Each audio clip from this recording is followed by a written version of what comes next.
Scorpio, it's April 2019, Dadhichi here with your astrological synopsis for the month.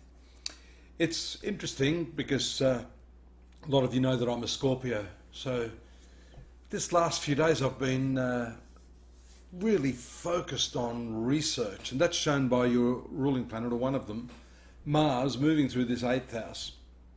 The moon starting the month off in the 4th house. And so these houses are very deep, analytical and spiritual houses. So there's a strong push here to get to understand something of yourself, something of your relationships, and possibly even something of the work that you do, the expertise that you have in a line of work. So this is an important transit. They say the transit of Mars in the 8th house is not very welcome, but it depends on how you handle that. For Scorpio, there may be an exception because this area of your horoscope is naturally ruled by Scorpio. The 8th house is the house of death, rebirth, and the phoenix-like surmounting of all of your problems. But it's only through that research that that is going to happen. And I want to talk about your work because if we animate this chart, we see the new moon occurs there on the 6th, in this 6th house. And for some of the star signs this month, including yourself, this 6th house is going to have ramifications in terms of your health. You want to improve your health. You want to be sharper in your work.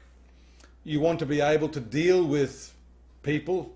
6th house is your enemies. You want to be one step ahead of your enemies. You want to be able to undermine them without them even knowing your strategy. But health is important, and having good health means you're only going to improve the quality of your output, the quality of the work that you do. Health is not simply the absence of disease. It is a positive state of mind and physical being where you are completely on top of everything and able to function to your best capacity. And I guess that's what I'm seeing here this month, an improvement of your skills, a real desire to be the best at what you can be.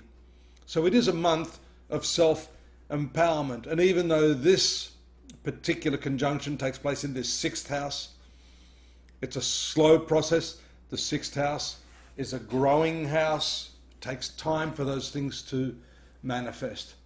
Relationships will go into a bit of a tailspin after the 7th when the moon connects with Uranus. We see here that this is your 7th house of relationships. And then it will make its passionate connection to Mars, your ruler in the 8th house. So this few days is all about connecting with your loved one, improving yourself in that respect, not just as far as your work or your health. The big playground really is the venue of relationships. How are you coping with that? To the extent that they are working, you'll be happy and self-satisfied. The moon moves to the 9th and 10th houses here after the 12th, 13th, 14th, being in the upper part of the horoscope. The moon is brightening, moving towards the full moon phase. And so the focus again, this is going to punctuate the month with a lot of hard work. But you need to be careful not to be too emotional about what you're doing. We see here again the carrying forward of the energy of Uranus into this right angle here. This is a 90-degree angle, as you can see, between the 7th house and the 10th house. So you need more consistency in what you're doing. You are likely to shift if something's not working properly over there. Oh, let me try this. And so the basis for success, Scorpio, is consistency, staying the course. And that may be difficult now, but that's exactly what you must do. Jupiter, one of your favorable planets, is retrograde in the 2nd house. There may actually be an increase in income during this period. ruler of the fifth house is speculative. So maybe some of your investments, your superannuation, your interest deposits may not be earning quite as much as what you would have expected. Retrogression means it's a temporary thing. So refocus your attention on that which is good, which is noble, that which expands your well-being and your mind and your sense of goodwill. And that will actually grow. You can't change some of those other things, so there's no point focusing on that. Moon moves to the 11th house on the 15th and 16th, 17th, 12th house. The 11th house here that it just went through is socializing. But this 12th house is very, very important. Moon, when it moves through Libra, is in a challenging position. And this is the full moon phase on the 19th, affecting your relationships.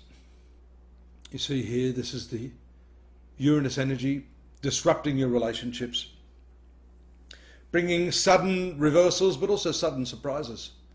It can oscillate. It swings like a pendulum.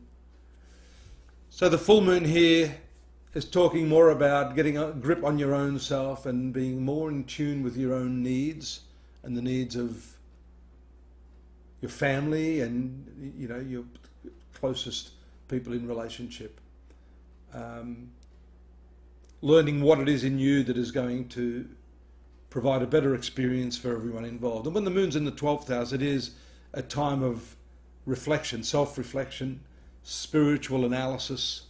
So this month is big on that, along with that perfection of your skills in work and being the best you can. So I guess this is just an extension of that, being the best you can in terms of who you yourself are as a person, as a personality. What are those components of your personality that are letting you down? One's character is the edifice upon which destiny is built. The transit across here to Jupiter is favourable. That is the one that brings a bit of an aggressive stance financially. Jupiter and the moon associate here in the second house after the 23rd, just in the last week of the month.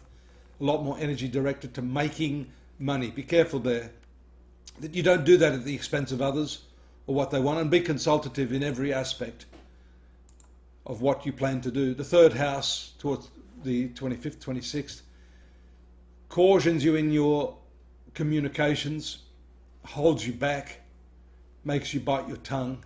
That's the association of the moon with Saturn. And then the idealistic, creative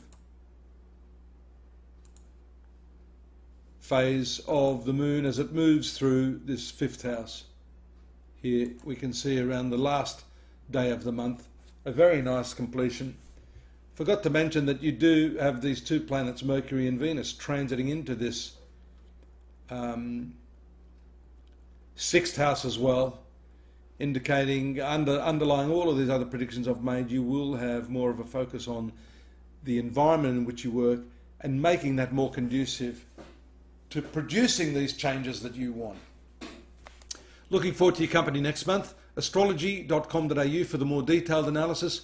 Personal readings with moi, some of our other associates. I mean, if you really want to get down deep into the nature of what's happening in your life, what are the remedial measures that can counteract some of the troublesome planetary frequencies, all of that's in the consultation. If you want to have that, contact me here. You can email me, leave a note if you wish, and I'll give you the information. See you next month, Scorpio. Bye-bye.